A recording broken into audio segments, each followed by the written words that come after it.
Hello, my name is Andrew Jordon and I am the CEO at Connect4, and I'm excited to talk to you about Meeting Insights today, the evolution of Meeting Insights. Meeting Insights is all about giving you visibility on how you're running meetings, how your client relationships are going, as well as your teams if you're the account owner.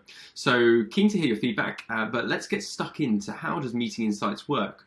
So if you are a current Connect4 user, you will know you have your avatar in the top right if you've added it. If you haven't, you can do so by Mo Profile, Add Avatar. Click on that avatar, come through to Meeting Insights, and you'll notice it's in beta. We're still continuing to develop it further, but based on your feedback, this is Meeting Insights as it stands. So click on that, you'll come through to this page. Now this is my own actual Meeting Insights for my live account, so for my Connect4 account. And you'll notice a few things. We've got the names of the pods, hyperlink through to each of them, so it's quite a useful list view of all your client relationships as well, and potentially some internal meetings or appraisals too.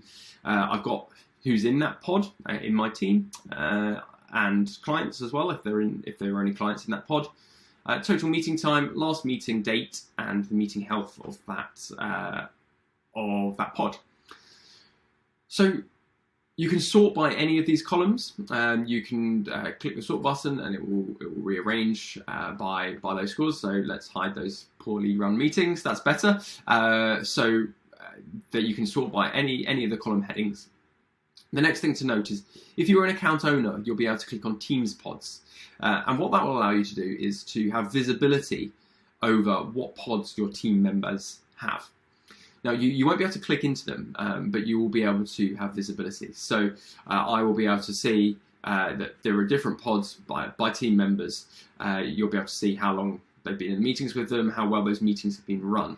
I'll come back to that score in a minute. But if you did click into one of these pods, you wouldn't have permission to view the content, just so you're aware. You'll be able to view the name of your team's pods, the participants, and meeting health score and the length of time in those meetings over the last 30 days, but you won't be able to see the content. So you need to ask the team member in that pod to invite you. That's a security provision. But super helpful for giving you visibility over how your team are running meetings, who they've been in meetings with. Do you need to bring other people into that conversations?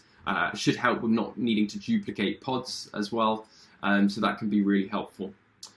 If I come back to my pods, so how's the score calculated? So the score, as it says in our article, is split into two components. You have a pod score and you have a meeting score.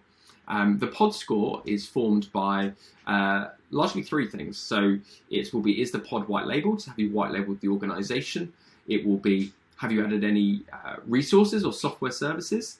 It will be, have you added any or typed any private notes specific to the client? To give you context. So all good things around how to run a meeting. Have you done those? And then meeting-wise, it will be looking at things like, have you added an agenda? Have you sent out a meeting summary email? All good things, again, have you completed actions? And these will come together to give you a meeting health score. And you'll note that some I've done very well, and some, mainly talking to investors, and some I've done less well. So yeah, it's a good indicator on how well you are running your meetings. Any questions, we'd love to hear from you. As we say, this is a beta version, continuing to iterate, but we'd love to hear more from you. But that is Meeting Insights. Enjoy.